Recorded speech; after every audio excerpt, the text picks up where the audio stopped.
and welcome everybody. Championship weekend has gone. We've got a lot to discover. Well, not discover, talk about, complain about, rant about in multiple facets with regards to things that have happened on the field, off the field. Peter, Will, how are we doing? Will must be very happy. Will, you must be very, very, very happy. No, I'm over the moon. Things are looking good, but there's been so much stuff that's happening. Not only the games and what happened in them, but also like off the field with coaches moving around, players making certain decisions. It's the elephant in the room, really, and I think we'll hit on it straight away. But can't wait to get into it. There's so much stuff to talk about. So I'm pretty sure we all have opinions on it too. So. And see, Peter's got a smile on his face. It's the first time I've seen a smile on his face. His mind's at peace. His mind's at peace now, right? He's accepted. The phases of grief have come to just accept it. No. What? I'm not talking about the Arizona Cardinals here. There's nothing to do with my team. Oh, no, it's his favorite quarterback. It's about his favorite quarterback. No, I think he needs a villain, and he'll soon regret hating him. Like he wants a villain. Who's going to replace him? That's the question. My hatred will never stop. Even when he gets indicted, I'll still be hating every single day, because you all need to understand something here, right? I like what he did though. How he did it is very clever, and it's in a way, here comes me going on a tangent, right?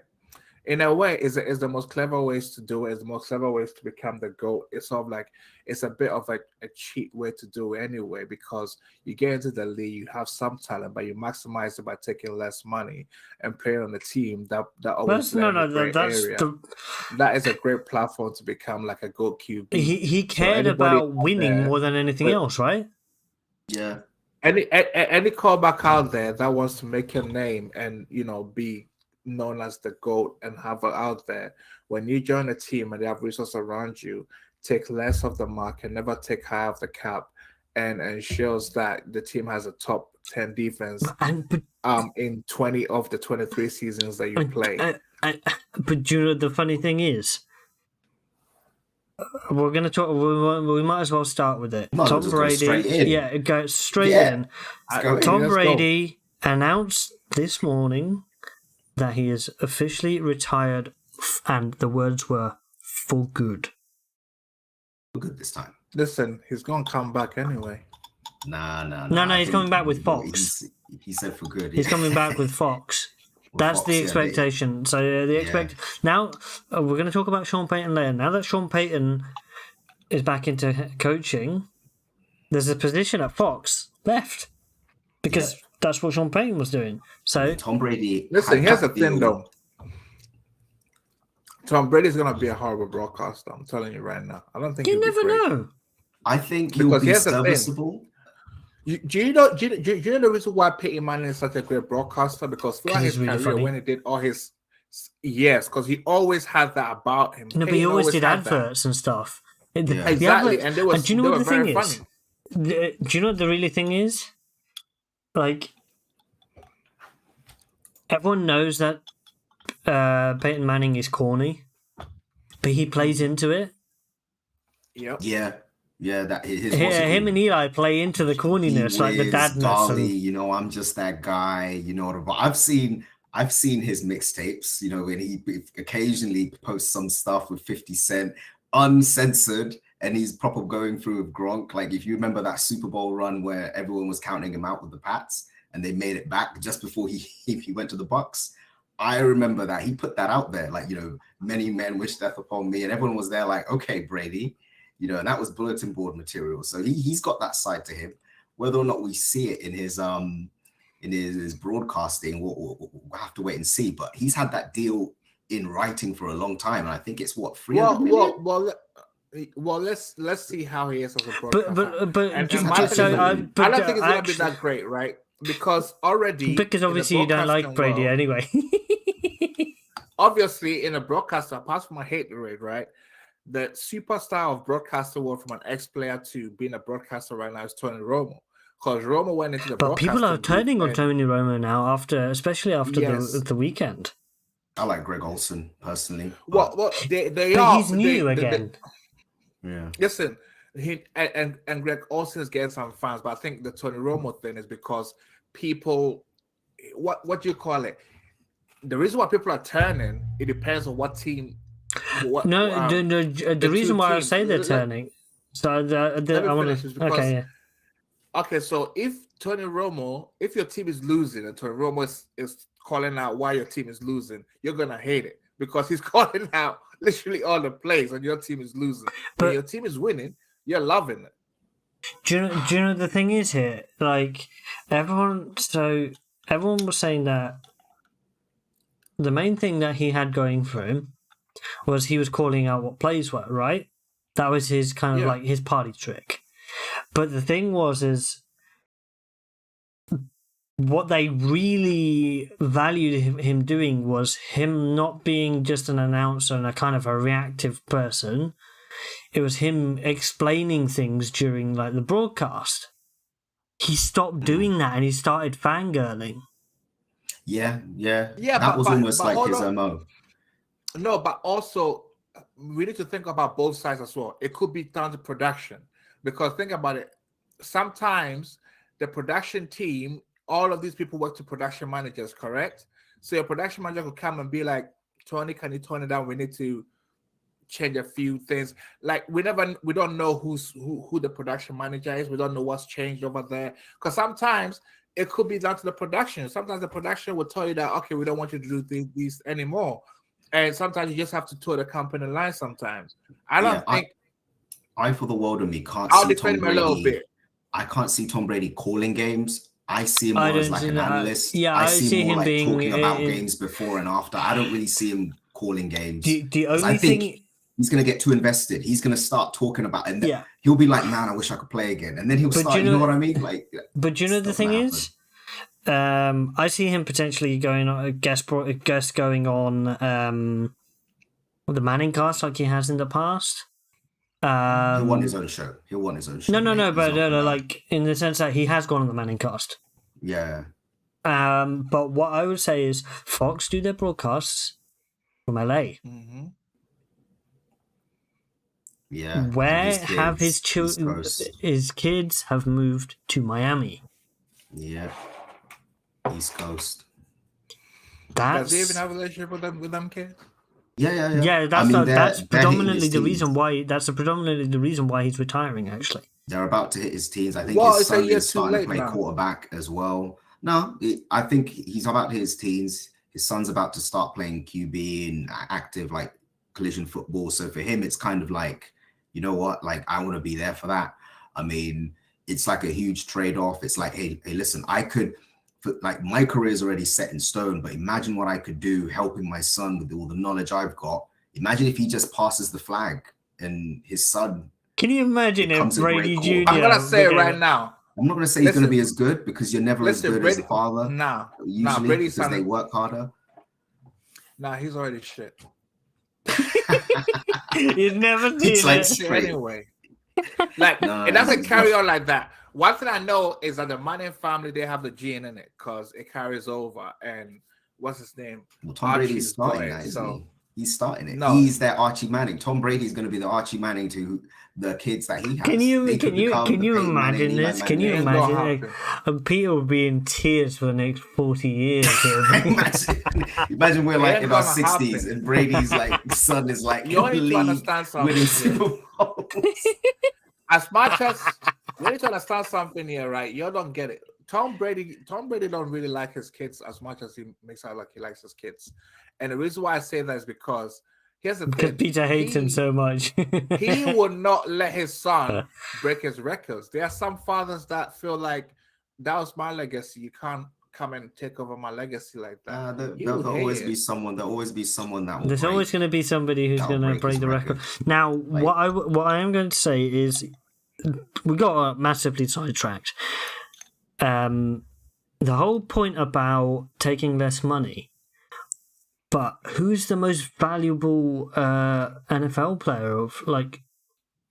He's the no, in terms of monetary value.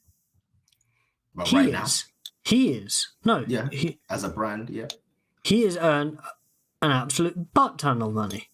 Yeah, he's earned more off the field than he has And on that's the field. and I think that's what So he could afford to do that. the elite money from quarterbacks need to know. longevity. The elite top level quarterbacks need to learn. It's not about breaking. It's not about setting the market, breaking the bank. Even though the salary cap is always going up, it's about earning very well, leaving room for the other skill positions, because unfortunately the way that the whole thing is that not everybody can be paid the highest level. See, as much as we say that he took less, it's also about the culture established with the Patriots. I mean, Bill during Brady's prime years per se, Bill never really put a lot of But he put players money on into high the salary. defense. But he put money into the defense. But he did. But Bill's method of building is have as much depth as I can, spread the money around as much as I can. So by Bill getting Brady to take less, it means that nobody was going to take more, and a lot of Patriots players had to leave the organization to make real money. Yeah, and It as much as helps if you're Brady winning. took less, one thing I will say is that it's also the culture of it. Think about it. If Brady was in any other organization, he probably would have taken more money. But the Patriots built that culture into him. People need to understand that he got drafted in the 6th round by the Patriots. So as he's going up, this is the organization that gave you a lot of stuff. And think about it. He had already won 3 Super Bowls before he even started putting up elite numbers. And that's because they put such a great team around him to win those 3 Super Bowls. So you need to understand something here. it was after that initial period that he started to actually really show his worth as a quarterback. Exactly, but then he had already won 3 Super Bowls with a team around you. So it's almost a kind of like, we've done you a solid, you need to do the organization a solid too. And he understood that part of it. And I don't take that from him, but I'm saying that he was in a perfect situation to be able to do that. And also marrying a superstar model whose worth was $1 billion and over It definitely doesn't make things difficult for him. Now, exactly, because you're not a breadwinner. Your wife's money could take care of everything. You don't even need to make former that much wife money. now. Now, what I will say... Did you just say, oh, my wife now? I said former wife. Yeah. Because they are divorcing, so... even the analysts are literally like single father. Like, they've literally said it on NFL Network. And I've been like, wow, okay, Mike Schefter's like that. Adam Schefter, yeah. Adam Schefter's like Tom Brady now being like him moving forward with his kids as a single father. I'm like, oh, wow, okay. Okay, now what I am going to say is 2028 Hall of Fame class is going to have 2 first ballot Hall of Famers. Yeah. Oh, yeah. Guaranteed. JJ. Yep. And Brady. Mr. That Brady, is yep. dead cert. Yep. Brady should actually be. They might as well make the busts now. Oh, Peter, come on. Just leave it. He should be second ballot because of all the allegations and hysterics over the way he won the Super Bowl. So they need to put that into consideration. Oh, God. Do you know what, Peter? I think they're making just for saying that, I think we need to clip that and post it on TikTok. Good point. Clip it. Good point. He should be a second ballot, and the reason why I say that is because of all the allegations that comes with it. Which quarterback in NFL history has got so many asterisks and allegations over the years to most of his wins? It's only one person, and that's him. If Manning don't have that much allegations, or he hardly ever had any. Brady's full of allegations. This is going to be like, there was a conspiracy. This is going to be like the mad ramblings of the British football fan. Deflategate, like so many allegations to it. I'm like, just one person. Bro. Do you know what the thing is? We're digging Pete's grave for him. One thing Peter, jump in. There's probably people in the hall that feel a certain way about the things that happened during those Super Bowls. So they'll probably say there's absolutely no chance. He's going to be unanimous. He's going to be unanimous. He's going to be unanimous first ballot. You might as well make his bust right now. Like, start sculpting it out. he might as well it's all set. But do you know what You do you know two need the to go weird and thing stop is? this Right, boss. right. Do you know what the weird thing is? Right. Imagine Kelsey retires as well. Not Travis, but Jason. Listen, Or Jason. yeah, you could be looking at that too. I don't see why you don't hold him back. He's one of the best centers for the past decade and a half. Like, Yeah, I think yeah, he but was- He I'm kind of talking came about into his beam like after the his players fourth that could season. potentially retire Yeah, and go straight in. and go straight in. Yeah, But 2028 Hall of Fame class is going to be legendary because those yeah. two, Because of JJ Watt. like, I'm not. And now this I is should the get Brady. that. This is the final Brady segment on Borders Across the Pond. So Peter, you can let it all out because you can let it. No. You can let it all out. Bro, every week I'm gonna tell you what a bad broadcaster Tom Brady, he is. Let's go. player personnel at Arizona Cardinals. GM at We will Arizona not take him. Cardinals. I think they Listen, should bro. do. He should do that just to. Just to get to Listen, be. if Austin Ford does that, he's getting fired, maybe. It'll be He'll the probably first do it. thing- Can't say no to Tom he'll Brady, man. resign. Can't say no to the GOAT. He'll do it. Bruv, Michael Brady will not even take a champagne, let alone Brady. Yeah. I don't Right. care. What that does mean, though, and what somebody said is, there's absolutely no way Aaron Rodgers retires this year, right? He might as well retire and join No, that do you know great why? class. What's No, the do you know wait? why? Do you know why they're Well, I saying think it's absolutely? cleared. No. Do you He's know the why he last. wouldn't retire? Well, I'm looking at it from like an ego perspective, but he's the Because last of that. the ego perspective, but not about being the last. Yeah. The ego perspective of when he goes in the hall, he wants to be the first ballot, the only first ballot The guy only that first ballot year. in his group. Yeah, true. Yeah. I can see that. Like if I That's what retire people this are year, thinking. Okay, I'll be so He has to share that so- I'll ceremony. be overshadowed as one. I Yeah. want to be the only QB, and I want to be the guy that. So yeah, he'll probably hold back. I can see that happening. okay, so you guys got a point here, but you do realize sometimes you don't Your have, body says, yeah, it doesn't matter. You can't choose. no, Yeah. but also you don't have a choice which player decides to retire the same year as you. Because let's say he doesn't retire this year, right? Let's say next year after 2023 he retires, right? And which player is actually even Yeah, but there's no close to QB. being- If you think about quarterbacks retiring that class, There's no QB. James Winston. No. Exactly. Yeah, there's. I mean, there's no. No, one no, like Okay, him. okay, so- he'll get in the Hall of Fame of picks. Yeah. Okay, here's the thing though. If anything, right? Well, how do you do it? I wish Pat Mahomes would just retire for 5 years, get elected in the Hall of Fame, and come back just to piss off Aaron I Rodgers. mean, he might step away from the game just to get in Aaron Rodgers' head. Like you're going to be going in the same year as me, and then decide to unretire. So you And stress him out. I play less years than you. Yeah, I'll go into the Hall of Fame same time as you. Yeah, stress him out. Now, Sleeper, what's up? so we're working with Sleeper, but what I was going to say is that's the first quarterback that was people were expecting him to go into free agency. Yep. I was And I expecting mean, Brady to play another year. There was a lot of talk. Yeah, there was a lot of talk with the perfect situation. Well, it was one of two teams. I think the Niners, after what happened, I think that opened up immediately, only because you have an injured Purdy. And we know that he's not transcendent. He's a quarterback that can keep a team together. You had Lance coming off injury, who's been kind of unproven. We don't know what he's going to show. Jimmy Garoppolo's gone. They needed a guy there that can hold the fort. Tom Brady's not going to get injured. He'll give you a full season. But the issue here was Tom Brady. Let's be honest. Like I feel as though one of the reasons why he wanted to retire this year, because I found it kind of funny because I was like, you go through the whole divorce and you just decide I'm not going to come back. You know, you fought so vehemently to come back another year. I think what needed to happen was, unfortunately for Pete, no one retired Tom Brady physically, but he realized playing this season that it's over.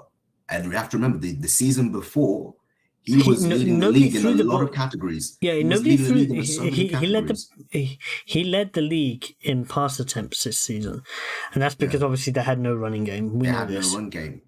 And I mean, there's the case of falling off a cliff, and Tom Brady literally, compared to last year, like I don't think he did. I don't think he did. He was leading the league in a lot of categories. No. the He season didn't fall. before. No, but he didn't fall off a cliff in the terms of. So when By his standards. when Peyton was ending at the end of his career, you could see that Barely throw the ball. he could barely. Right, Brady was still able to sling it down the field. Yeah. Like you saw it plays to Mike Evans, he was able to sling the ball a reasonably long distance down the field. But the problem was, it's just maybe because of the factor of where is he going to end up? Family situation. Is he going to be able to be on the East Coast? There's no option for him to be on the East Coast. Okay, so that's it. I'm done. Kind of thing. So maybe he was looking at it like, I can't win with this team. There's no point in me coming back. So he figured, like I said, the 49ers, like if we look at, I mean, we'll talk about these games in a bit, but I was annoyed that despite them being that distraught at QB, that the scoreline wasn't that different. Like they were only 2 points, one score behind, at 1.2 scores behind. We should have been running away with it. And that's testimony to the type of defense that they had, you know, and Tom Brady there could have been able to do some damage. With the Raiders, he would have had a really good offense. Defense is questionable, but he had the skill positions there. So the 49ers would have been a dream come true. And I think a lot of people up until the up 10th hour honestly thought that this was a reality. Tom Brady would have done it. But I think once he knew, I don't know, we'll never truly know. Maybe in like his memoirs, things will come out, but it may come out that the Niners kind of shut down those talks and said, "Now we're not going to do that." And then as soon as that happened, Tom Brady was then like, "I'm going to retire." We'll never truly know until things come out later on in his career, or maybe he talks about it like an autobiography, and he'll say, "Yeah, Mike Shanahan or who's the GM over there, John Lynch might have said we're not going to go down that route." And in Brady's head, he was like, "Well, I'm not going to go to Vegas. Yeah, that's it. I'm done. I can't win here. There's no point." So then he's like, but you know the good thing is that this retirement's not even, the season isn't even over yet. Yeah. Teams are like figuring themselves out. Okay, that option's off the board. That's gone. Yeah. Now I expect Rodgers. So he I watched his interviews with his segments with Pat McAfee every week just to see what I can hear. And there are effectively two decisions that he needs to make. Yeah. Is he continuing to play for another season's decision one? Because you have to make that commitment to go through the rigmarole, the grind, right? Because it is a grind, a season. And then the second one is he still going to be playing with the Packers? And that's not a decision that he's purely making, that's between him and the organization. So once the first decision is made, that wants to try and do that. Yeah, correct. Now I expect within the next couple of weeks, so week and a half now, we'll find out probably. After the Super Bowl, we'd expect that week we'll find out what's going on, and then that will give up people a lot of clarity as to the maneuverability, because then Carr will probably be the only person potentially moving if he, say for example, he stays in Green Bay. That's available. Yeah. I'm just looking at the 49ers as such an attractive place, because I think right now they're knocking on the Super Bowl. Like if you can do what you just did, correct, with no quarterback against what my Eagles are and still hang in there for that long. I mean, can you imagine them with Aaron Rodgers at QB? I'm just saying, I know they've invested in Lance. I know they have Purdy, who's not going to lie down. He now feels as though he belongs and he's going to try and compete for a job. Garoppolo's gone. It's Super Bowl or bust. And I don't think it's respectful to the 49ers fans to sort of go half-assed. I think they just pin their ears back and go all in. I know it's potentially hurting the development, but they are ready. You've got to win. Doesn't They are matter. ready right The, now. the whole point is ready trying to right win. now. But at the end of the day, here's the thing though. They gotta remember that draft pick is gonna come. You need to cash it at some point because Yeah, I know. you It's a gave hard up one. Brown to go get this kid, and at the end of the day, you guys haven't had no benefits for 2 years. The rookie contract is just going and Blown. going. Yeah, well, he's not You gonna know what get I'm saying? paid. Like he's gonna have to play. He's gonna play his 5th year. No, wait. Yeah, 5th The year. fifth year because it was the option's first quite round. expensive. That's the thing. So 5th year, it's when- yeah. No, 50 and options are they're not gonna cheap. tag him. It's So it's I don't know well, what he's they do. what, And he's but not, he he's hasn't shown what he going. can do. But he's going into year 3 now. Year Trey 3, Lance? yeah. And he's played 1 full game and like a few snaps here and there. Like, come on, man. But that's why sink or Drew swim does. in this season. That, Sink or swim this season the season coming up is sink or swim for Trey Lance. Now, this is do you know? This is for it. So obviously we're going to talk about the 49ers situation a little bit later on. Sean Payton is now the head coach of the Denver Broncos. So the trade that resulted in Bradley Chubb going to the Miami Dolphins resulted in Sean Payton. So Miami Dolphins got a first round pick from 49ers, I believe. That went to was it a first and a second? Yeah, it was a first and a second, and I think they got a fourth and or something like that. So they got something in return and Sean Payton. So effectively, it was Bradley Chubb in a second. Yeah. Yeah, I think yeah. No, I think considering what they acquired, I think Sean Payton is worth that. His job essentially is to make Russell Wilson great, or at least make Russell Wilson work. The defense over there is ready. They have some pieces in place. I wouldn't be surprised. We'll see what they try and do. Alvin Kamara maybe might move. I don't know. You know, they have an affinity. Is he a free agent this year? He signed that deal, but I think he's heading into. But the thing is, Alvin Kamara's got a situation. It may have been passed through last season, but he's still got that situation to sort out. Yeah, What the case? Yeah, true. Yeah. Listen, So I don't know. It'll be interesting. Here's the thing, though. If they're not gonna trade Alvin Kamara for less than a second round pick, I mean, how many? What's the pick that the 49ers gave for CMC? it was like 2, 3. It was a lot. It was a lot of picks. So effectively, you're looking at. Sorry, just let me interject. In exchange for a second, third, and fourth round pick, and a 5th round pick of the next year. Exactly. So right now they don't have a second round pick to give, and they need some sort of picks. They need to improve the team a little bit, especially on the offensive line front, because they've got the weapons, and if Sean Payton can resuscitate the Denver Broncos, the thing is, for me, I just feel like my Cardinals should have done this trade, but there was no way we're gonna trade a 3rd overall pick. No, that is too high, too valuable for pick for a head coach. Is a 3rd overall pick. Let's say if we had a slightly better season, had like a mid-round pick, let's say a 15th overall, something like that, maybe we would have to do it. But I think the insistence from Mick Loomis was getting a first and a second round pick. I've seen some people float outliers out there saying that we could have traded a second round pick this year and maybe a first next year. But here's the thing, though. You never know what that first is going to turn into in the future.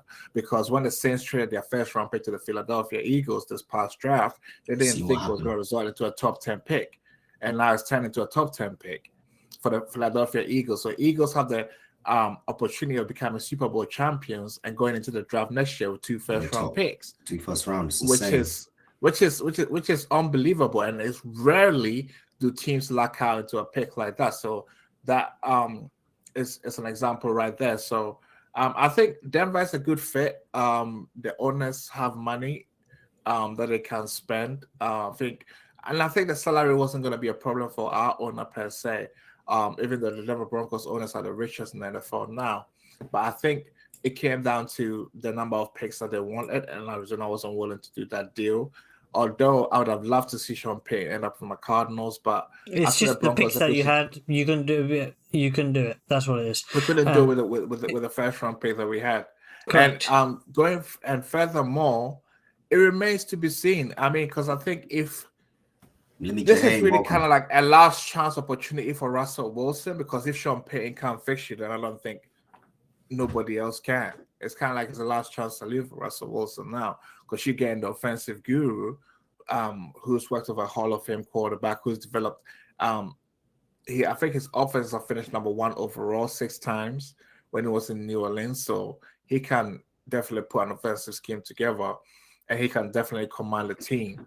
But I think it remains to be seen if he'll be able to fix Russell Wilson. But the more interesting factor is how he's going to fare in the AFC West, because like I said in our chat earlier, still my homeboys division, and until they do it, I don't think they're going to dethrone my homeboy. And I think, that is the thing. Other head coaching... So, 2 pieces of head coaching news, 2 dominoes fell within like 5 minutes of each other.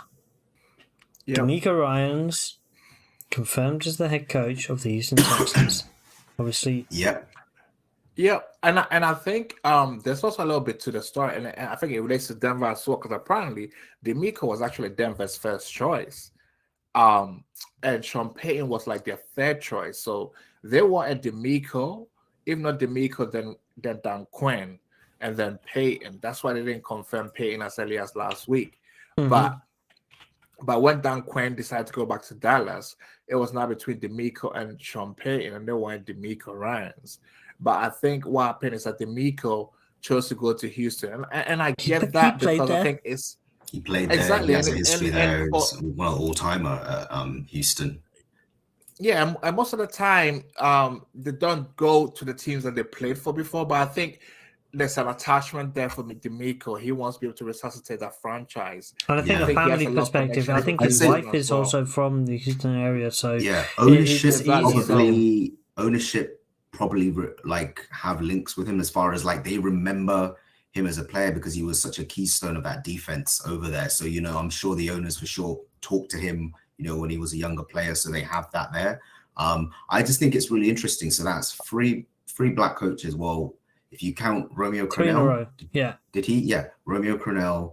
And then you had David Culley, and then who was it? Lovie Smith. Obviously, that was a one and done sort of thing. D'Amico Ryans though has signed, I think, what was it, 6-year deal? 6-year deal. I think it's a real deal. Because they're going to be given time to build a team, though. Yeah, I think they can't. Yeah, they can't do this one and done thing anymore. I think they're going to give him time to build. That's the whole point. If they don't, then they're like an absolute disaster. I think kind of deserve a bit of props this time. Yeah. No, don't give him any props. I won't give him any props. I wouldn't say I would give him the Texans. I'm not saying I'm going to give him a lot. I'm just going to say they could have given him a 3-4 year contract, but they've gone big. Yeah, I'm surprised. No, but they had to go big because here's the thing, though. Ryans was coming to the Texans for pedigree. He had a letter. He could have chosen any job he wanted out there. Correct. That's in situations whereby a lot of minority they had to show it. They had to show that they valued him. They say exactly like a lot of black coaches, right, in years past have been given a job saying, okay, we're giving you this opportunity. Now this time it was more like Houston had to get him to take the job because he didn't have to. So it's kind of like you have to. D'Amico Ryans had the pick of every job exactly. out there. So, and I think it's a huge significance in terms of like where a black head coach have gotten up to. Before it was more like we're doing you a favor by giving you this job, but now it's more like I think of D'Amico Ryans is on the equal footing with how they treat a lot of the white coaches in the league, if that makes sense. As in, like, for him, it has been a bit different because a lot of black coaches haven't had huge opportunities. It's almost like this job and that's it. But he had. I'd probably say he was the favorite for most of the jobs. Yeah, in terms of like his performance as a positional defensive coordinator, he's 100% delivered. He's crafted one of the best defense. In fact, statistically, I mean, they're right next to my Eagles, but I think they're a little bit ahead. Defensive groups in the NFL in a short amount of time. He's going to be hard to replace, and that's not by chance. You know, he brought in his players. You know, Fred Warner, I think I would not be surprised because the 49ers at the end of the season have some players that are going to have their contracts coming on defense. And I would not be. Is Fred Warner one of them? No, he's not one of them. He's not one of them, but there's going to be some guys. So I wouldn't be surprised if he takes a few players or maybe just one or two because they know his system. Because last season, they gave Fred Warner a 5-year, $95 million contract with $40.5 million guaranteed. Yeah, he's staying a 49er for a long time. I don't think he's going to be able to bring many people across, and that's the thing. Because if you look at the 49ers roster, they're not losing a lot of players when it comes to defense. Yeah, like when it comes to players, but coaching staff probably. I think most of the defensive coaching positional coaches, go with him. Yeah, so some positional coaches could go. It'll be interesting to see who ends up on his. Just one thing I'd like to say. Coaches effectively. Now, just one thing I'd like to say just before we move on. The job at the Texans was also attractive because he can take his pick potentially at QB, and we all know if you don't have a quarterback in this league, it's an uphill struggle. So he knows this is like a legit fresh start. I'm not hanging on until I get a guy. Got a pick of 2. There's a guy I can take. Yeah, it's gonna even. Yeah. Well, he's not got his pick. Yeah. Somebody's going to trade up for the first pick. He's willing to live with either. It's if I don't get that guy, can I take this guy, or I have to get him? It'll be interesting to see who he has as his offensive coordinator because obviously he's got to pick that dude. Guy. He's got to be the right guy to be able to nurture that person. But I'm going to move us on to Kellen Moore. Kellen Moore hired by the LA Chargers within days. Was there a real interview process there? I think it's more of they wanted him, they got him. They wanted him, they got him. This was like one of those interviews where they say, you've got to come in just so we have it recorded that we interviewed you, but realistically it's your job. We just have to go through these formalities. That's how he didn't become available. He was only there for what? He was only available for a week. Yeah, I'm not going to say Kellen Moore's not deserving because here's the thing. Not a week. It was 3 days. About Dallas. Yeah, here's the thing about Dallas right now. Like, if you look in the past few seasons, where like offensively, they've ranked in the top 5, apart from this season. In terms they were pretty decent this year as well. They were pretty decent. So I'm there like, okay, who was the OC during that time? Who was calling the plays? Kellen Moore. Dak Prescott's the one that laid an egg this season. And do you know what Kellen Moore had learned? He learned to get rid of the gadgety rubbish. Yeah. All that stuff, they used to get to like the 30-yard line and then they'd run a stupid play and then they would get knocked out of field coverage. Flicker or something. Yeah. So I think this is like not good for Dallas personally. I think it's a good hire overall because I think now he's going to get with a quarterback that's not going to have some of the deficiencies that Dak Prescott has. So that's going to help out. I mean, I like Dak. I think he's a serviceable QB. But in the end of the day, he laid an egg this season multiple times. Dallas is franchise QB, man.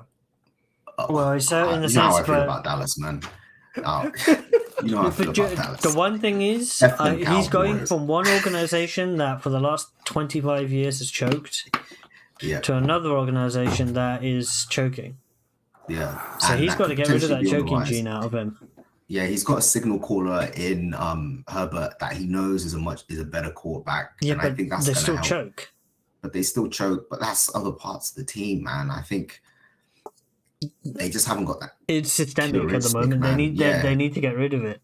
It's like Detroit back, you know what I mean? Or Atlanta Falcons who are still trying to get. They had a head coach to get rid of it. That's the thing. Yeah, they need to get rid of it. So maybe that's signs of somewhere else. But all I'm saying is that I believe he's not like, I wouldn't say this is like a bad hire. I think it's a very good hire. It's just the speed in which it happened is going to make people sort of ask a few questions. I don't Dallas think is on the that. ropes now. I think once he got fired, he immediately became the best candidate available to them. Yeah. So Therefore, they were like, "We want him." That's it. Yeah. We've seen his body of work. We know he suits the quarterback that we have, kind of thing. Because Herbert is a gunslinger, but also is mobile. Accurate. Not like very mobile, but mobile to the similar level of mobileness of that Dak is. Unexpectedly for his height and size, he can move a lot better than a lot of people think. Yeah, Kellen Moore moving on, and that makes Mike McCarthy the signal caller for next season. So I know, Will, you've got some theories on that. Yep. But we will leave that for the off season. And now, the final piece of news. Well, aside from Steve Wilkes is being interviewed by the 49ers for the defensive coordinator position, and I think that'll be like a glove, just putting on a one type of glove and putting on another one. I think that'll be a great fit for him. Final thing, Titans are changing their field. Now, if I'm going to read what it says on NFL.com, they're tearing up the grass field and replacing it with a synthetic surface before the 2023 season. They've reviewed injury rates and knowing how difficult it is to grow grass at the Nissan Stadium since it opened in 1999. Now, they're saying that for a natural grass surface in that part of the country, that's all they can really do. Now, that doesn't make a lot of sense because other stadiums in the Midwest don't have the same problem. But it says... so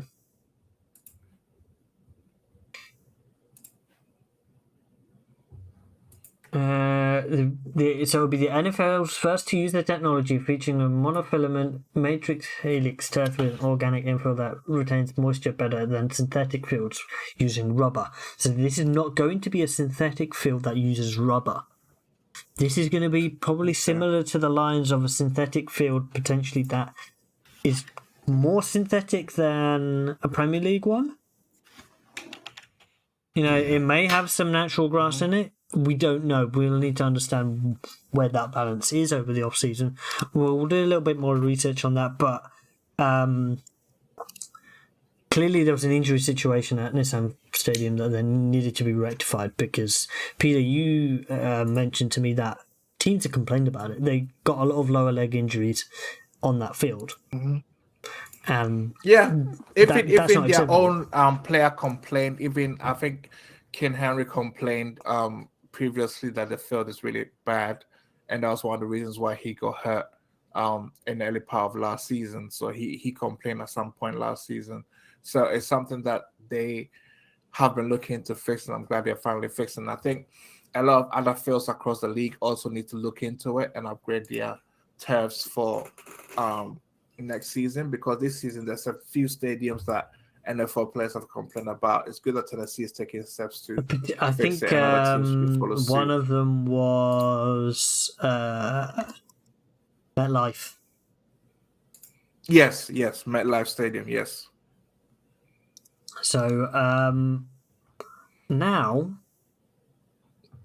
we get to talk about the news of the games. And I'm going to start it off with a mini rant.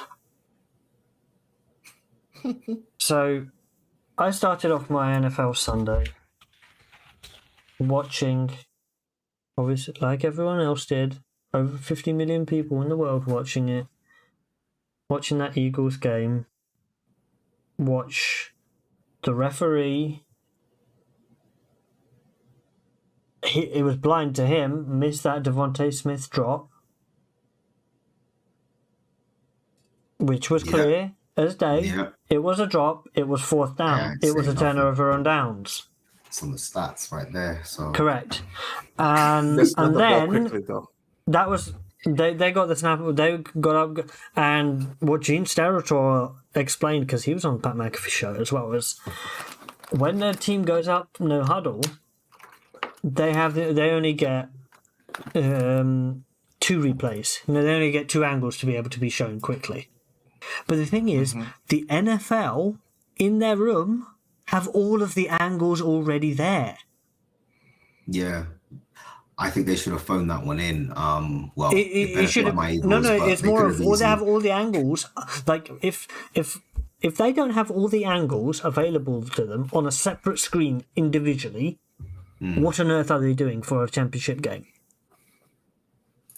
Yeah, but then also for a game of this magnitude, I'm also gonna push back a little bit and put a bit of the onus on the 49ers quality control. But the quality control don't have those angles, all of them. They have what the TV cameras are and a couple of other angles. And it wasn't until after the advert break that they managed to find the right angle for it. But this is beside the point. This is just the start. Then, obviously, the Brock Purdy injury happened. That game was that game was completely not turned on its head, but it was over from that point onwards, in my opinion. Then, all of our minds switched over to the Kansas City Chiefs hosting Cincinnati Bengals in what was supposed to be a battle of 2 quarterbacks, and predominantly it was a battle of 2 quarterbacks.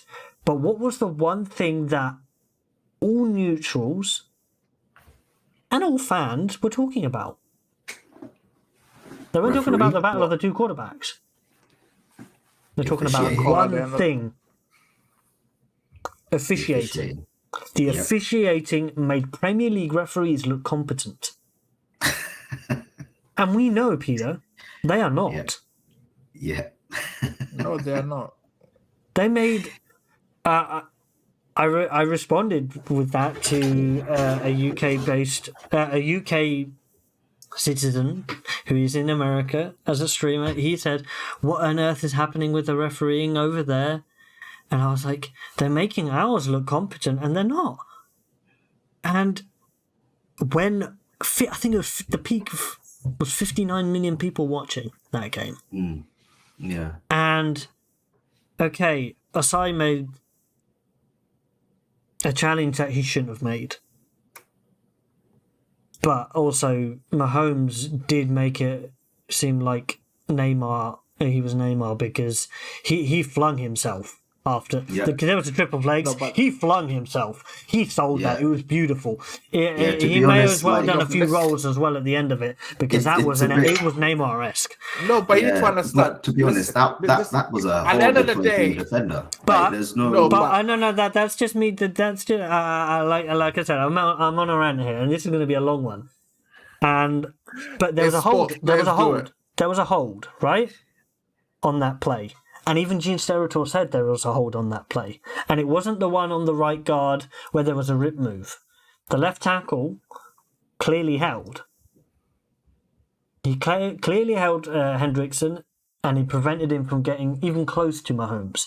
That's what allowed Mahomes to step up. The rip move one, I understand. Now, if they are calling the rip move as a whole, because he had him effectively by his neck, if they are calling that throughout the rest of that game, and then they change it for the last play, you can't do that. Yeah. You have to be consistent throughout the entire game. And the problem is there was no consistency. The late hit out of bounds, in the first half, Joe Mixon was hit well after he was out of bounds. Yeah. No penalty. You can't have one rule for one team and one rule for the other. And then on the punt return for that drive, there was a block in the back. Block in the back. That was blatant. That was in front of everyone, literally. And that's a half the distance. And that's a half the distance. They would have been on the 9. They're not getting down that field. Yeah. No, I think it's huge when it comes to officiating. I think there was a new term. I think I heard this on the Volume podcast. It was called when you beneficiate from bad officiating. So they made up a word called beneficiating. When a team benefits from everything that's going wrong. But I think you don't want the outcome of games, especially high profile games, to be decided by penalties. when players are having to duke it out down the field, even on the offensive line, I understand safety first. You know, if someone's grabbing your face cage, your neck, I get it. Then you've got to try and have those calls. But if it's tick for tack plays, like some people fighting, they're both fighting down the field.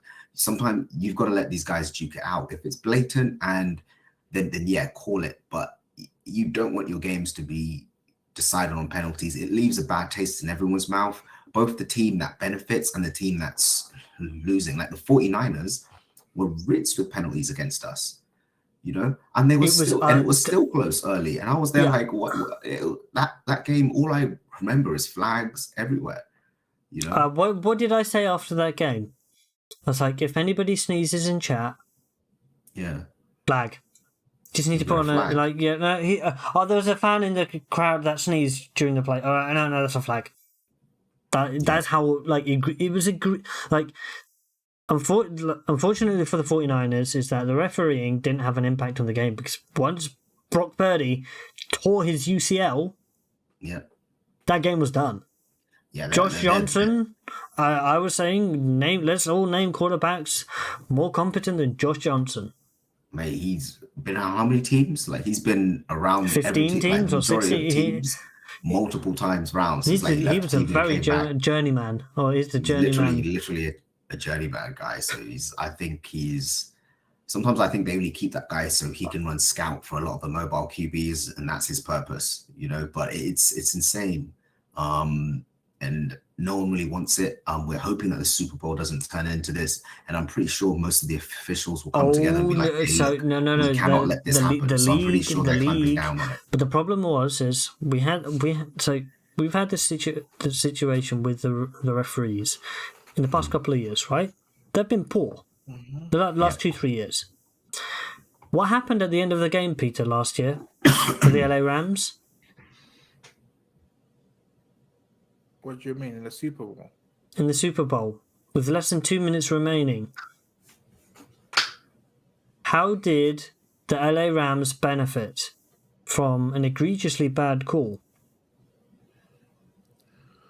Was that the shot to the Logan Cooper Wilson Kupp? DPI? I'm protecting your defense. That was against Cooper Kupp, and I'm a Cooper Kupp guy. I think I remember that. But they officiated the game all the way up to then. They let them play. They changed in that last, 100 seconds. You can't do that. And there are calls for the Sky Ref to now, like, if we've seen in, XFL or USFL, them show how the Sky Ref actually works, and its transparency of the whole, like in rugby, you have the transparency for the fans. They know what's going on. They can hear what's going on. Yeah. You can't go into a black box and say, "Oh no, this is what it is." No, you've got to. This is what happened. It's on the big screen so the fans can see it. So then, and they always explain like why as well. I mean, the league has improved on that, but I think this week of games, what was the one in the Eagles where the ball hit one of the wires? I mean, but no, there was no angle. There was literally there was no angle camera to show, but every other player, even the fans were like, "Yeah, that ball." But if there's no evidence, then there's no evidence that it happened. Then it should have been redone. But he was shanking kicks. He was shanking kicks as well. So the thing is, it could have been a shank as well. Yeah, but they need to be careful, man. They don't want it to become like sort of a soccer style where it's like, if I didn't see it, it never happened. Even though this guy's foot's backwards, I didn't see anything. So this infringement clearly didn't happen because I didn't see it with my own eyes. It wasn't caught on camera. Although one thing I did learn from all this talk about officiating is Lane Johnson. So I'm going to talk about your offensive line. Yeah. Lane Johnson has perfected the loophole for tackles. Yeah. I heard a lot of talk about this. You know what I'm talking about, you guys, because Peter, you played on the other side in the trenches. Now, you're allowed to move your rear foot to adjust. what Lane Johnson is doing is he's effectively, so his front foot is staying planted fully on the ground. And then he is moving that rear foot effectively, so he's able to adjust straight, he's able to chop his feet, do the double step, and he's already moving, but it's not a full start. Yeah. He's adjusting his stance. Yeah. And then he's timing it perfectly. No, but to me, people like to think of it as a loophole, but I think about it as being smart, because here's the thing, though. As much as and I give Lane Johnson a lot of credit for this, because not a lot of offensive linemen do, and it's going to be studied. I think, and future young players are going to start tapping into it, and they've got to, because on the defensive line, especially on the edge, defenders get opportunity because we're on that side of ball. We can do whatever we want, because you guys have to snap the ball. As long as I'm not past the ball, I can move wherever I want, but you can't. And defense have explored that for years, knowing that a lot of offensive linemen are not going to take that thing that Lane Johnson does. But what he does is that it's helping him counteract the first step edge rushers, because edge rushers are what's the one thing edge rushers are known for? Having that quick first step. But he's already moving before they even. Exactly. So your first step doesn't do anything for Lane. So what we're saying was that Trent Williams does the same. But if you look at that Eagles offensive line, like the 5 of them, he's basically doing that technique. The rest of the other 4 are literally, completely still. He had Bosa to sort of line up, so I think this was he had Bosa, but no, he does it to everybody, because that's a technique thing. Yeah. Now, okay, we're going to actually talk about the games themselves. Obviously, I've had my ranting about the referees. Mahomes on one leg was still able to play well. But what we saw is when you protect Mahomes and he's able to play from the pocket, he's still going to be bloody good. Right? Yeah, no, I think the injury that he sustained in the previous game, I think everyone was a bit surprised that it didn't sort of limit him as much as they thought. I think it's going to limit him more next game. It was limited. Yeah, it made things a bit harder, but I think he was able to overcome it, and it wasn't quite as limiting as everyone was expecting. It's going to limit him more in the Super Bowl. I think. Why do I think it's going to limit him more? Well, do you know why? I think it's going to limit him more, and do you know why? It's nothing to do with the healing power. That pass rush wasn't able to get home. Our front, yeah. Our front can do it. Well, a high ankle sprain does not heal in 3 weeks. Yeah. Well, he's got 2 weeks, so he's got 2 weeks. So but that edge rush, they could give him the luxury. Hassan Reddick. You talked about Hassan Reddick, right, Peter? Yeah. Mm-hmm. He's a damn good player, and even he's not good player. He's an all-pro edge rusher. Exactly. Get it corrected. All-pro. That is no, a good player is just a good player. A damn good player is an all-pro player. That's what. That's how I'm. He's a baller. He's a baller from across the pond. That side of the pond, not this one. Right. So obviously we're going to preview the game. We're going to preview Super Bowl next week. But how do you feel? I mean, go ahead. So we know that the Chiefs managed to stop the run game really well. Joe Mixon had a lid kept on him. Mm-hmm. And they managed, and Spagnuolo manages to do some things to prevent. He's kept some stuff back, right? He's managed to produce some looks which kind of made the end of that game kind of a stalemate, because they weren't scoring a lot of points, either team, right? Yeah. It was just something had to give, and unfortunately it was the refs. that gave because, They gave but up a lot.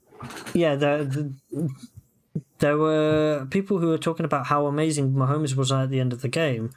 Mahomes managed to gain 15 yards on that drive. That was it. Because it was penalty yardage and the long run back. Now, what are your thoughts on special teams for the Bengals? Them kicking it straight down the middle of the field. Do you think that was an error? Do you think they should have kicked to the corners? It depends I on the don't think skill that of the made much kicker. of a difference, though. Yeah, it depends on the Well, skill no, of the he could kicker. have. Like, It if could he have placed made. the It ball could have made right. it. It was in the sense that you kick it towards the corners. Maybe he doesn't return. He's not able to return the ball at all. Yeah, but it depends on the coverage. But it all Plus, if depends those on the kicks go coverage, wrong, though. if those Are your kicks go coverage going to be wrong, as solid as you expect them Or to if it be? goes straight out, you can sometimes if it kick goes it straight straight out. out, you could give up. Like, let's say you say, okay, let's try and pin them on the 30. Oh, wait, it went out earlier than we thought. They're suddenly on the 45. Well, they were Whoops. on the 45 No. anyway, so that was Yeah. they were on the 40 something. It was around 38, 40 or something like that. So Yeah, so that's they what I'm managed to get a saying. good run back. Obviously, they missed a block in the back, which we've talked about. Which didn't help. But So, yeah. No, this game in particular for me, the Bengals, they need to do something with that offensive line. Well, no, they had because 3 starters missing. Yeah, They did I something know. about the offensive line. The offensive line was fixed, and then when half your Yeah, 3 offensive, starters. when you down 3 starters, Yeah. what else can you do? You can't bring people Yeah. off the street. I mean, going off into the off season, like, they need to work on that depth. Like, it's not attractive, it's not sexy, it's not what teams want to do. You want to spend those picks on other positions, but I honestly think Joe Burrow, much like Pat Mahomes, is someone that's potentially going to be in this duel again multiple times. I doubt him whether or not he'll be able to get back, and he's shown that it's something that he can do. So I think heading into next season, we're talking perhaps you draft a guy, you bring in a guy, you have to get that depth, because you can't have your season derailed due to a collapse. Do you think they need secondary major depth? injuries. Because at the moment they're starting Eli Apple at the moment. Secondary, yeah, Eli Apple. I mean, a lot of people Not really. make fun of Eli. Here's the thing, though. The Bengals, right? They gotta keep rebuilding it. They tried it this season. It got them to the AFC Championship game, but they gotta keep rebuilding it. O-line. At the beginning of the season, it was bad. Yeah, but then they haven't Just played now, it it well was together, bad. so yeah.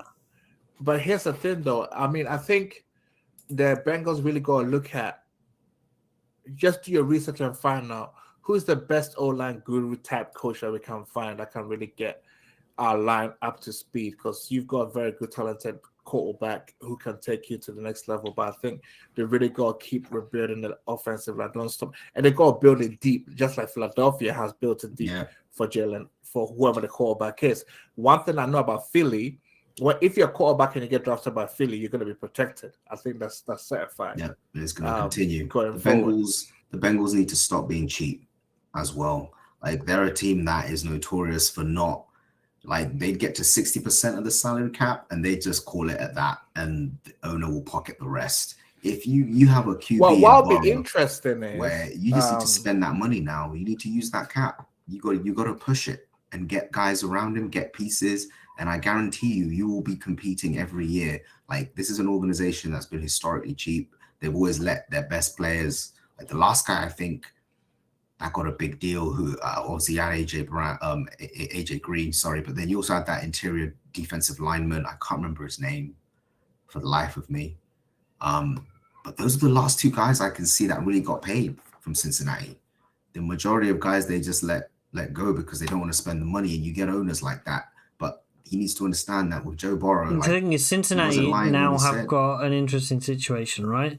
So you've got, if I look at, so they need to pay Joe Burrow, right? Yeah, this off season. This off season, that needs to be sorted out. Then Jamar Chase is going to be talked about soon. Yeah, probably the year after, you think? But one player this season is going to be T. Higgins. Is T Higgins up for a renewal? T. Higgins is going into year 4. Oh, so he's going to be up for renewal at the end of 2023. Yeah. Correct. So you probably draft a guy late, just in case. No, first round, you take one fourth or fifth. My opinion is that you've got such a good thing going, right? Yeah. You've got a 1A, 1B situation. Yeah. Can you make? They've got the most cap room. Yep. No, the Bears have the most cap room. No, they have they have 35 million in cap space. Yeah. So not the most, but one of the most. T. Higgins, like what, 16? You need to be able to make this work. Yeah. Yeah, I mean, they got to find a way. Whoever their cap guy is, got to come up with a way strategically, especially in negotiations. Because, listen, with everything that is going on, one thing I know for a fact is Joe Burrow's getting paid this offseason. That's without a shadow of the doubt. Is without a shadow. That he's got the moxie. He's elite. And that's why I said it'll be interesting which path Joe Burrow is going to take. Is he going to take less than ideal market? I don't think he will. I think he's going to aim to be the highest paid quarterback in the league. Certainly, once he becomes the highest paid quarterback in the league, that can, impact on their chances to win. Unless they look at Patrick Mahomes' deal and try to do it similar to that. They might, but get creative with a cap. They might, but with the Bengals' history, if you're Joe Burrow, would you believe that? No, but hold on. Well, I think you need to kind of like stop there with the Bengals' history. This is a new age for the Bengals, though. You need to go understand something to see it. He's transcendent. He's a transcendent. Exactly. Player. Like you need to understand. The last time they had a transcendent quarterback, they paid him. When they had Carson Palmer, they gave I think he's Palmer better. Oh yeah, he's by far better. Of the line. No, Joe Burrow is better. I get that, but what I'm trying to say is that during that time, they were not cheap extending Carson Palmer. They gave Carson Palmer a very solid deal, but the reason why Carson Palmer chose to quit is because the owner refused to invest and build a team into a championship caliber team. That is the issue here, and I don't think that's going to happen with Joe Burrow because right now the owner's not running the team. They've got a president that is running the team and taking them to these new heights. They've drafted really well. They're improving as it is. And I don't think we're looking at the same old Bengals anymore. We're looking at a Bengals organization now that is stepping into trying to turn over a leaf and becoming a better organization. So we got to give them a bit of credit and see what they do going forward. I know the historical importance to it, but also we got to also operate and give them a bit of a chance, see what they do this offseason. Like the key is that they're going to pay Joe Burrow. But the question is that once they pay Joe Burrow, are they going to keep on building the team? Now, my biggest question is Burrow going to take a Patrick Mahomes, Kyler Murray type of deal, or is he going to take less money and live up to the moniker they're saying that he could be kind of like he plays very similar to Tom Brady? Yes, he does, but is he going to take less money? Because I know he's not married to a superstar actress. I know, but the thing is whether he'll have a decision to make because... I know he says Super Bowl window is his entire career, but the thing is, you've got to make it work as well. Now, moving on, obviously, we talked at length about Chiefs, Bengals. Eagles went through it out of cancer. Obviously, the game was hinged upon that injury. I don't think we can get away from that. The game would have been a lot closer and 49ers had a chance with Brock Purdy in there. Now, Brock Purdy, everyone was like, why can't Purdy throw? Why can't Purdy throw? Well, because his UCL had fully torn. Yeah. Now, there are two methods of him getting over this injury. He has a repair. Effectively, they'll reattach the ligament. And that is a 6-month recovery. Or he has Tommy John surgery. and that is a year plus. So I mean, even if he was able to play, he would be coming in towards the midpoint of next season, and I don't think he'd be throwing with that arm. He'd miss the whole of camp. Well, if you're assuming what, the first or the second? Yeah, the second one. No. year Tommy long. John, he's not Year playing long in would be- 2023. Oh no, I don't think. You can't. Tommy John Yeah. surgery put pictures in the MLB out for the season that they're playing in and the entirety of the next season. Yeah. No, but I swear he's taking a 6-month option and then coming back and. Yeah, I don't Yeah, but think you he can't. can You afford can't. to do that. You have so. You have. It's not that he wants to take the 6-month option, but it depends on what the doctors say. Yeah, I think with him, he obviously wants to push for the 6 month because he's competing for a job now, and it's not like he's extremely gifted. He's shown that he belongs in the league, but He trust won't me, be back like, to he's August. not. Yeah, and coming off that, it's not like you're Josh Allen, who are like, if a bad arm for Purdy is potentially devastating. If he's not able to throw the ball the same way he has, and his arm strength was never incredible, it was enough to play in the league. I think that's a big problem. So I think in order to stay competitive, like if he gives Trey Lance a year, they may never look back. I think he's looking at this like That's the problem. But the thing is, if the injury is in such a case that he has to have Tommy John surgery, yeah. that could be it. In the end of the day, I think he needs to go. Like, you've got a long life, you've got a long career after football, regardless of what happens. Make life better for you long term, but he may not be thinking that way. His loved ones might tell him that, but he's looking to try and solidify his spot. And unfortunately, sometimes you have to protect the player from themselves. I think he does have a future with the 49ers, whether he's the starter or the backup. He's shown that he does belong.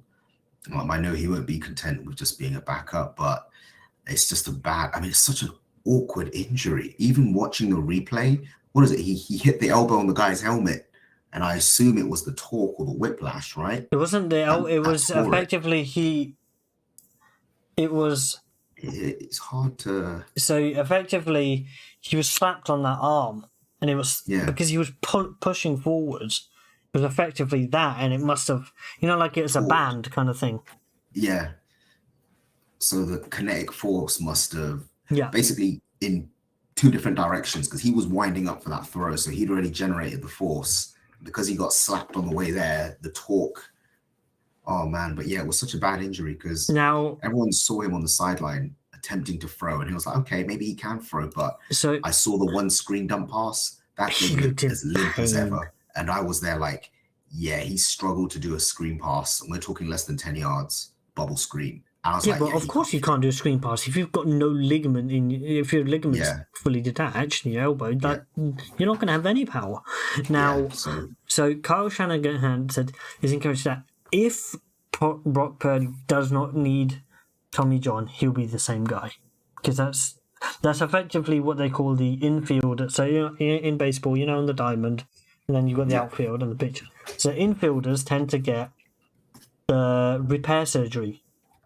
Yeah. Because they don't tend to, the amount that they're throwing the ball compared to a pitcher is nowhere near as much.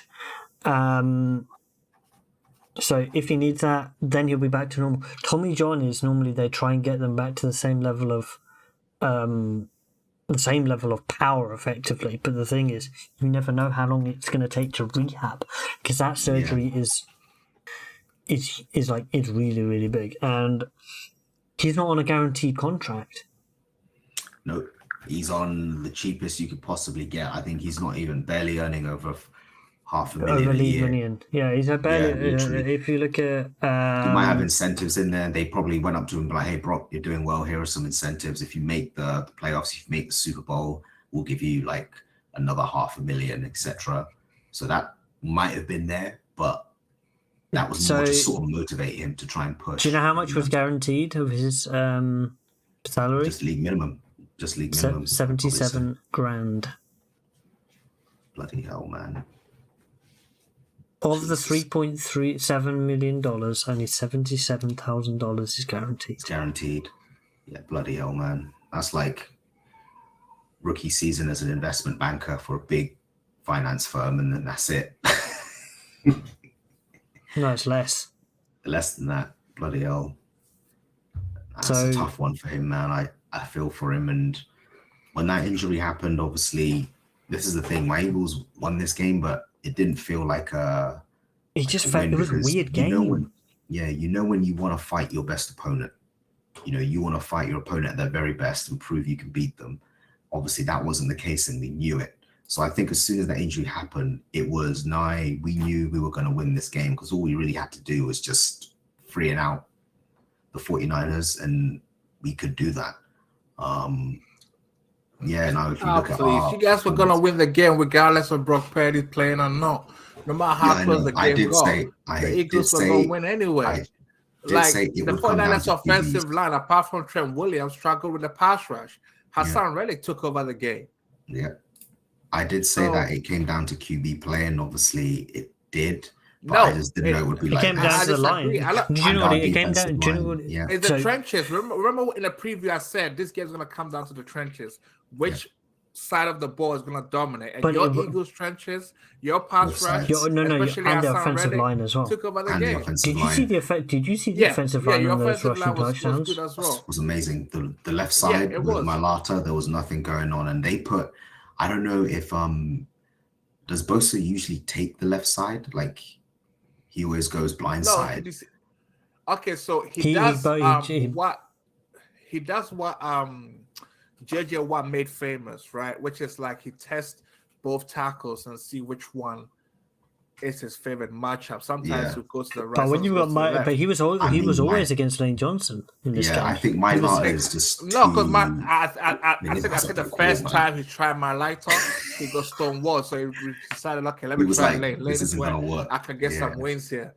Yeah, he was like, because my lighter is my lighter is 6'8", 300 pound, like left size. He has beats wiggle, me, so has bend, let me go to the other side. A brick wall. So he was like, let me try. But Lane Johnson's no slouch.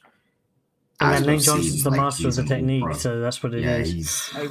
He's good, and even across the middle, I believe. Who did we have? Obviously, you've got Jason Kelce. You've got Jason Kelce, but I think we had Dickerson. Yeah, Dickerson, who got injured, and then we brought in Andre Dillard, who was a first-round pick that didn't quite pan out. He's our next guy. We actually tried to see if we could move him. Because when you look at the game, I think here's the thing: like Lane Johnson was able to play well to nullify Nick Bosa somewhat, even though Nick Bosa got one or two pressures. Most of the matchup was won by Lane. I think the game was won on how you dealt with Armstead. But you drove drove him back into the linebackers on run plays. That's true, but what I'm saying is that both Philadelphia's trenches won the game, and also when you look at the game, once they go take as account, for me, I think Hassan Reddick took over this ball game, especially in the first half. Well, what he was doing when Brock Purdy was playing, he was terrorizing. It's like Mike McClinky couldn't block Hassan Reddick. He was intent on sending every single quarterback to the ER. Like he dominated the game, right? Yeah. And to me, as an ex-Cardinal, and he's a former Cardinal player, I'm happy for Hassan Reddick, and I'm gonna say this because we almost ruined his career, right? By playing him out of position in his first 3 years in the league, trying to force him to be an inside linebacker when the guy was always an edge rusher. Put him on the edge, let him do what he does. We saw that in Miami. And in his final season with the Cardinals, we let him do that, and he had 10 sacks. And we doubted him, and we let him go, thanks to our stupid GM. But I'm happy for him because he's playing for the team he supported as a kid. He's from Temple, which is in the Philadelphia state. He went back home, went back to his hometown team, and he's having success. And there's nothing more that you want as a player to play for the team that you support as a kid and be able to win a chance to win a Super Bowl with them. It's almost like it comes full circle. So do you know the funny thing about Saquon? Saquon is he was a Jets fan growing up. He actually said that in an interview. He said, "I was a Jets fan growing up." He plays Oh, the same stadium, man. but I mean, hey, So if the what- Giants don't sign him, the Jets could sign him. You know. Well, they already have they've a already good got guy a very back good there. running back. They've already got a good guy back there. Yeah. So those two games, they were wildly different. Yep. There's not a lot more to say on them aside from it's going to be a hell of a matchup that Super Bowl. Yeah, no, it's going to be a good one. I look forward to seeing. One thing I'll say is I think during this game, Jalen Hurts is still recovering from the injury, so the 2 weeks is going to help. And you could tell because heading into the third quarter, I think he was getting kind of frustrated with how the offense, like he expected to be more aggressive, and he decided to take matters into his own hands. And I don't think it was really part of the game. I think he basically told the coach, he told Sirianni, "Hey, look, I'm going to run the ball. Can we make But he was handing the ball plays?" off as well. He was handing the ball off. But him being able to use his legs helped us pull away and establish this victory like how we actually expected it to. So I think, but that wasn't the game plan in the first half. I think he realized that, look, I'm going to have to do this now because even though we're going to win, I don't feel happy about our performance. So I'm hoping these next 2 weeks help him heal up a little bit. It didn't help his accuracy as well because there are a lot of deep shots, which I think, I mean, they were overthrown, but that's because when you have an injury like that, you underestimate yourself. So I think he put a bit more juice than he needed to because he was, how can I say, compensating for the injury. He figured my arm's going to be a bit weaker. Let me put some more juice in this throw. And he overthrew AJ Brown by 2 yards or a yard. So those were really big plays, and that's not really like him. He doesn't usually miss shots like that. So I think heading into, yeah. I've got one final question for you guys. Yeah. The third quarterback rule. Having an emergency quarterback being able to dress on game day. Yeah. Do they need to bring it back? I think. And the reason why they don't have it is because of money. There's no other reason. No, I think it hurts the NFL product when a team is like this. Like fans feel as though they're robbed. Both teams in a way, I mean, the team that gets the win is happy, but it's not good for the product. Like we've literally had an example when in big stakes games where if something like this happens, it's just completely deflating. If you're a 49ers fan, you might as well just avoid the rush and get off your seat and start heading home. You're not really going to see anything. And I think when situations are like that, then you have to do it. You know, we already see the QBs being protected by rules, and that's because we saw what happened with Green Bay when Aaron Rodgers, all those years back when he got injured and he was out on a bad play. The NFL kind of realized, hold on a second, with him gone as QB, that's that team gone. Like you can say goodbye to your season, you know? So I think it's important to have, like, if you work your way through your roster, your third QB or fourth? Third. No, it's being able to have a third QB dress on. So if there are two injuries, like, the fact is, the 49ers managed to get there with their third QB on their roster, right? Yep. Then they went down to fourth QB. Fourth QB got a concussion, and then they had to put in QB number 3 without an arm. He couldn't throw a ball. He had to hand the ball off and do that only. Yeah, that's not a good product. I think it should be a case of if a guy goes down, you should be able to bring in a guy off the street. If a guy goes down. Yeah, but guys, hold on a second though. Like, okay, there's nothing to stop him getting injured as well, but yeah, but hold on a second though. You can't talk as if it's the NFL's fault that the injuries are happening. How is it the NFL's fault? We're not saying it's the fault. No, they've effectively the reason why they got rid of the rules because they didn't want to pay them the money. Yeah. Well, I mean, what if this happens in the regular season? I agree if you got guys that if they can bring back the rule that you can't, if they can bring it back, you can address more than 2 QBs. You can address 2 QBs on game day. That's fine. I'm all for it. But at the same time, what I'm saying is that some of these things you can't legislate for. But the thing is, it happens. But what it shows is They used to have the ability to do this. They took it away. And this is an extreme. This is a consequence that can happen. Yeah, it's an extreme Is example. is it better for their product or not? It's an extreme example. Let me try and.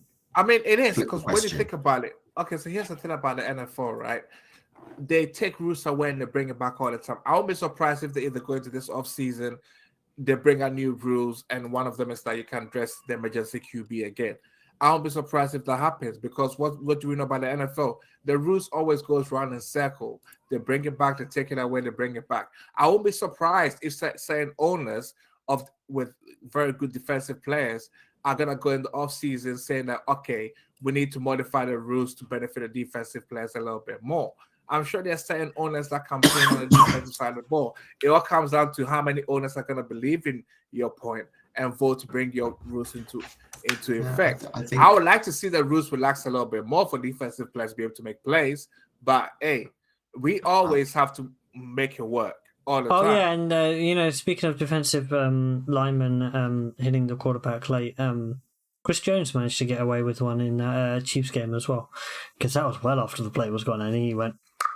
Wow. No bias for the Bengals, hey? But it was more of consistency. Yeah. Like I said. I think on that rule change, it kind of needs to be like, if I was looking at it from like a different position group, I know it's a freak occurrence and it'll probably never happen. But what happens when, like, let's say all of your corners are out? Are you gonna move safeties? Well, that they still are part of the secondary. They can technically play. But then what happens when they're all out? You're gonna have to start moving linebackers across. At some point it hurts the product. So I think on the freak occurrence, you should be allowed to fill your roster, because it decimates your whole season. Like, if that happens at the start of your year, imagine if this happened at the start. I mean, I think the rule. You guys might as well just be like, we're not playing. It doesn't affect the team. It affects an individual. It affects the QBs. It doesn't affect the other players, because you can dress more than enough corners to have replacement on the day. I mean, most of the special teams. What I'm saying is, like, safeties, linebackers. What happened in that game happened to the 49ers at the start of the season. That's it. They're done. You might as well not even bother playing. No, but my question is that it's not a knockout game. That's the thing. Yeah. But here's the thing, though. Did they look into who they could have just in case? Because we also got to look at putting some of the play on the 49ers, because you knew Trey Lance was out, you knew Jimmy was out. You're going with Brock Purdy, right? And as you go throughout the season, he's playing very well. Josh Johnson was your backup. Did they really look into it? But it's more of it doesn't matter. If he goes down, you can't put anybody in. In the same game, if they both go down, you can't do anything. You guys are missing my point. My point is this: when they were going, when they had Jimmy out, when they had Trey Lance, was Josh Johnson the right person to be having? Jimmy was exactly. So some of the others got to be put on the 49ers. Did you have enough backup for Brock Purdy? Because when Purdy was 5-0 before he headed to the playoffs, did you look into your roster to see that's the thing? What if something happens to Purdy? Because it's already happened to your first two quarterbacks. What if something happens to Purdy? Who's the backup? I think they didn't make enough investment. You know sure there were other backups on the street that they could have had. I know why Brady retired and didn't go to the 49ers. Why? He would have got injured. They're cursed. Potentially, yeah. He probably was going to go into retirement with that. But okay, now I want to end this on a bit of amusement. So Arian Foster, have you heard what he said today? I've seen a few tweets between him and Alvin Kamara about the script. Guys, hold on. I saw that. Oh boy. Hold on, before we go into that Arian Foster thing. Hold on. Guys, hold on for 1 second. What I was gonna say is just my last word on the 49ers thing, right? I'm just checking Sport Track right now. And I'm like, they talk about there were other QBs they could have had, they just didn't go for them, so they take some of the blame, I would say. Although he was being sarcastic, obviously, but everyone was like,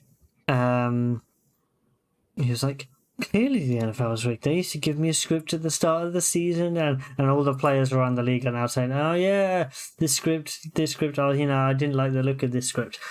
It's not scripted. It's just they're incompetent. Referee, that's what it is.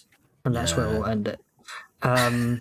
You can't script it, like, you can't script it, but, like, What he means to say was most teams, when they go into a game, usually the first 5 or the first first couple of series are all planned out what they're going to do, and they see how. No, it's actually the first 15 plays of every offensive game plan. So is that's scripted. what they The were first talking 15 about. plays. What I think the fans were insinuating and goofing around with was the idea that the whole the Saints league didn't want to win the game, so they were like, let's just script.